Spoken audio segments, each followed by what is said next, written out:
And welcome back to Three Ball Walk. And this week, I'm here again with Eddie and Bob. And, How you doing? And this week we moved to a topic that has been near and dear to my heart my entire life. And I grew up watching baseball when I came to the United States, and right outside of St. Louis, became a big Cardinals fan, and always rooted for the National League, whether it's All-Star Games, World Series, and we talked about it last week. Not only because they play real baseball, Right. but it's just something I've always followed. As far as the first time I ever played any fantasy baseball, it was in National League and different things like that. And it's more strategy. I really enjoy the National League, and like we did last week with the American League, we're going to take a look at first in the first 15-minute segment. We're going to take a look at last year's playoff teams, the winners of the East, and eventually the National League champion, the New York Mets. The winners of the Central, the St. Louis Cardinals, and the two wild card teams came from that division, the Pirates and the Cubs, and the winners of the West, who happened to have won the NL West for the 4th straight year. And something, people don't realize, the Los Angeles Dodgers. They won it for 4 straight years? They have. But then, when the Giants won the World Series, I believe they were the wild card team that year. wow, so both times. No. Is it 2 years? Well, every other odd year. So if you're a betting man, This this is the year for the Giants. Every even year, the Giants have won the World Series. So if you're a Giants fan, you got to be feeling pretty good just because the calendar says even in 2016. Let's take a look at that division. The Dodgers, the Giants, the Diamondbacks, and the Rockies. And to be honest with you, looking at it is that you'd say the strength, and everyone says the strength of baseball, not only the strength of the National League, is in that Central Division. I mean, the Cubs won 97 games last year. They would have won either of the other divisions had they been in the division. And they finished third. They finished third. They finished third. And you can sit there and say, well, this is the strongest division in baseball. Look what they did last year and everything like that. However, no division in all of baseball had more changes, more roster changes, more additions, more signings, more trades than the National League West. What do you look from the National League and the Dodgers? Can they hold on? Well, one of the questions I have is whether or not you can make up, where the Diamondbacks can make up 18 games by one trade. Yeah. Is it 7? Is it 13? Can they get there if you take some games away from the Dodgers that Greinke would have won? And now you put him in the Diamondbacks category. If he's his normal self, is that enough to get you over the hump? Well, they pick up Shelby Miller too, in Arizona from Atlanta, and they traded Dansby Swanson to Atlanta. Is there any team that does not have a former Brave on it? Every time Bob has somebody, a former Atlanta Brave now playing. Everybody's playing for there. I know. I watched the hype video of Dansby Swanson, and it's all his Vanderbilt highlights, which meant, sorry, Dansby, but you ain't done nothing yet. Yeah, he's still. But I think the Dodgers. You look at you've got Kershaw, who led the league in strikeouts with 301. They lose Greinke, but they still have. I think they still have a team. The question I think you have to ask yourself is, do they have a team that didn't lose too much? And I think the Mets lost a lot. I think that the Nationals lost a lot. But losing Zach Greinke, I think, is going to be crucial to the Dodgers. I still think the Giants. I know it's a safe pick to say every even year. Right. But I think they did enough. I think they have added a few pieces that are going to be there, and I just think that when you're a team and you believe, I don't know whether it's true or not, but when you have a team where you believe that every other year you're going to win it, that's got to give you a good feeling going into spring training. That, hey, this is our year. We finished just out of it last year. We had some injuries. We had some people get hurt. We had a chance, and we didn't play well down the stretch. But you think 2016 is going to be your year. You had Cueto, who's going to give you some quality starts unless something weird, crazy happens. You got Samardzija, you got Baumgartner. No, the pitching is there. The infield is the best in that division. I think the outfield, you've got to look at the Dodgers. I mean, when you've got Yasiel Puig and Jock Peterson. You could stop after the first guy, and you're the best outfield. And one question I have to ask you, a Dodgers fan: what will Dave Roberts' influence be on Yasiel Puig? Will he be able to maybe get something out of him that has I think some people or fans have felt maybe he hadn't lived up to his potential after the first year. What will that relationship do for him?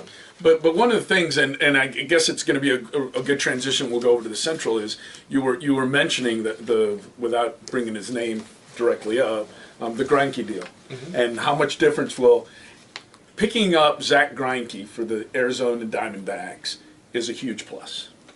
If it were to happen in a vacuum, however, it didn't happen in a vacuum. They got Zach Greinke, and the Dodgers lost him. Right. Yeah. So that's what I mean. that doubles up. Let's look at the two big moving over to where the Cubs are. Okay, the two big acquisitions I think in for the Chicago Cubs would be adding to that pitching rotation, which already has the returning Cy Young Award winner, adding John Lester, and then putting so John Lackey. John Lackey. I'm sorry, and adding Lackey, and then also bringing in Hayward in the outfield. Had that happened in a vacuum, that would be. But on both occasions, you took away from the Cardinals.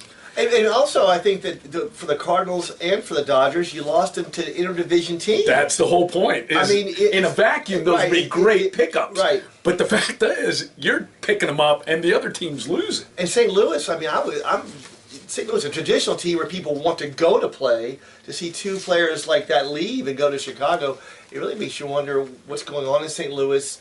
Do they have the same chemistry? I mean, you got Matt Holliday still. You got Matt Carpenter.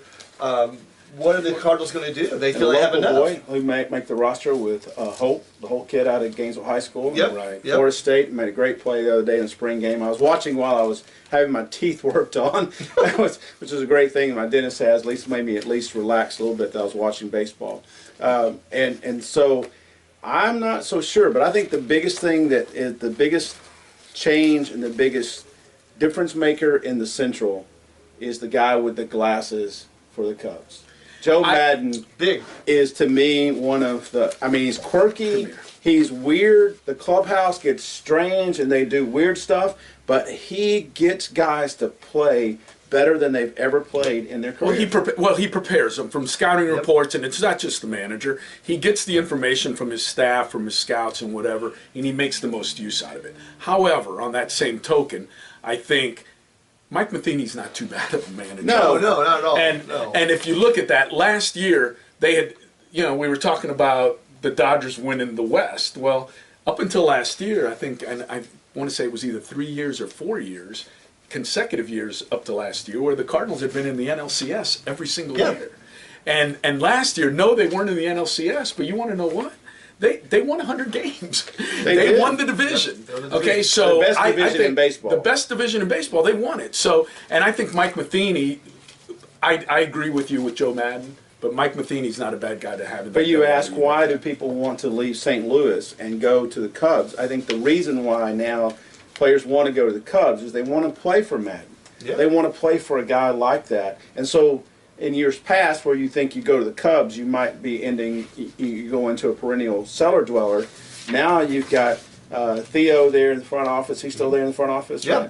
He's still the front office guy. You've got him. Now you've got a manager that makes playing baseball fun. And you got a town that's obviously jonesing for one chance to win it all. Will this be the year?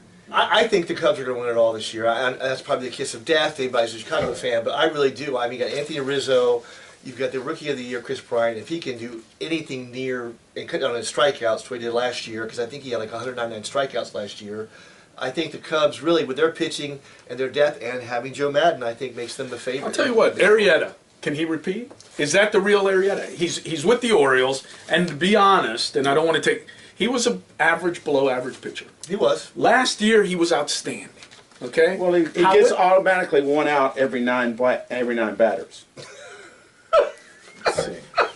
No, that's all good. But he threw more innings than he's ever thrown in his life before, too. He threw more innings, and if you look at him, I want to say up until that time, whether it was Kershaw or whether, and I'm off, can't think off, he wasn't the leading Cy Young candidate up until the last month. And then in his last 12 starts in August and September, he allowed 4 runs in 12 starts, 0.41 ERA, and he basically got the Cubs in the dugout. I mean, in the postseason. Can that 2 months, 12 starts be a measure of the guy's career and expect the same thing from him again? I don't think you can expect that level of dominance, but I don't know that he has to be that dominant for the Cubs to be able to make it. If he's solid through the first 3 months and he has anything close to that in the end, then they're there again. But you know, we're also leaving out that team that's a little further east, the Pirates, who also, had they played in any other division, would have won. it. And they were only 3 games back. 2 games. They won 98. Right, but they were 3 games back of the division, and so they could have won it with just a couple. It's a tremendous division, and if you want to know, and partially here because what the major networks and everything does, we are so New York dominant that everyone's talking about the Mets, and you've heard plenty about the Mets from everyone else. So we saved about the last 2 minutes for the East champion Mets. Well, I'll say one thing about Pittsburgh, though. You know, they lost Neil Walker. You know, I think that's a huge loss on any team. I also like Garrett Cole out of the bullpen too. I think he's really good. But the question is, can Pittsburgh compete with a team like New York, who can spend the money and go get the players? I think the exciting part for me this year, to me, is I think at the trading deadline this year, we're actually going to see some deals. Well, and the cool thing about the Pirates too is, and we'll get to the Mets, is we talked about the Astros and the Royals last week, and the Pirates did it the same way. The same way? They develop, and we're seeing that trend, not the free agency. And then the Mets, on the other hand, big market, big free agents. Let's go out and get players. I was talking to a student today who's a huge Mets fan, believe it or not. We were talking about this podcast, and I asked him, I said, you know, what's the best thing the Mets did in the offseason for you as a Mets fan? And he goes, signing Cespedes, locking Cespedes up. And I think that's true. As I was looking at it, I thought that's the biggest free agent deal, I think, in the National League, is locking a kid like him up to be on your team for a long period of time, or at least if you're ever going to send him somewhere, you're going to get a lot for him. But are we getting Cespedes we got last year, or the one from 13 or 14? I think that's a big deal as far as where his head's at and can he perform. I mean, he's playing for, think about how many teams he's played for already in his short career. Hopefully he'll be in New York for a long time. He's a great talent. I mean, my gosh, he's just great.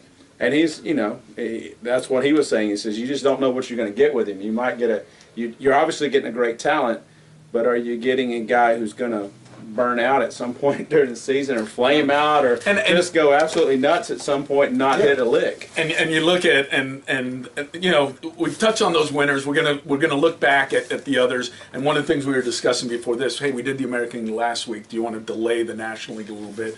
There's a lot of hot topics out there. The Rays playing in Cuba, the Adam LaRoche and that whole situation and everything like that. And that Cuban national team, Yasiel Puig, who we talked about, is probably the player on the West Coast, and Cespedes, the offensive guy on the East Coast. Yep. Both of them from the same Cuban national team. And you start looking at that, and it's going to be a big influx of players over the next few years in all leagues. And you start looking at Soler, you start looking at all those stars right now that have come over. I don't think anybody in the East did anything to catch the Mets. No. I don't think the Nationals, unless they just have a great year, Right. and that you never know who's going to have a phenomenal year. Several guys have career years. Then I think they could catch them. But I think that's the only way the Mets lose, is if the Mets collapse. And you think about this, the Mets pitching last year was so good. And you think about Syndergaard, Matz, and Conforto this time last year, they were the minors. Right. So I really think it's the Mets division to win. They got great young pitching. DeGrom. They got good hitting.